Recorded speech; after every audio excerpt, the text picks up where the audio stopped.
কোরবানির আগে চুল, দাড়ি বা নখ কেটে ফেলেছেন। এখন ভয় হচ্ছে তাহলে কি আমার কোরবানি হবে না? প্রতি বছর কোরবানির সময় এই প্রশ্নটা হাজারো মানুষের মনে আসে। অনেকে তো দুশ্চিন্তায় পড়ে যান। আমি ভুল করে নখ কেটে ফেলেছি। এখন কি কোরবানি নষ্ট হয়ে যাবে? আজকে খুব সহজভাবে জানবো ইসলাম আসলে এ বিষয়ে কি বলে।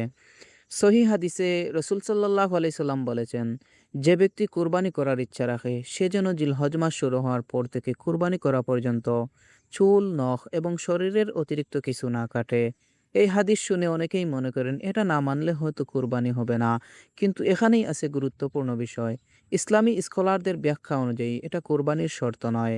অর্থাৎ কেউ যদি চুল, দাড়ি, নখ কেটে ফেলেন তাহলে তার কুরবানি নষ্ট হবে না এবং কোরবানি সহিভাবেই আদায় হবে ইনশাআল্লাহ। তবে রসুল সাল্লাল্লাহু আলাইহি সাল্লামের নির্দেশনা হিসেবে এই আমলটি পালন করা উত্তম ও ফজিলতপূর্ণ। অর্থাৎ এটা একটি সুন্দর ও সুন্নত আদব যা এমন একজন মুমিন তার অন্তর থেকে পালন করার চেষ্টা করে। আমাদের মনে রাখতে হবে ইসলাম সহজতার ধর্ম। ভুল করে বা না জানার কারণে চুল নখ কেটে ফেললে আল্লাহ তাআলা বান্দাকে কষ্টে ফেলেন না। তাই অযথা ভয় নয়, সঠিক জ্ঞান অর্জন করুন এবং সুন্নত অনুযায়ী আমল করার চেষ্টা করুন। ভিডিওটি উপকারী মনে হলে শেয়ার করুন।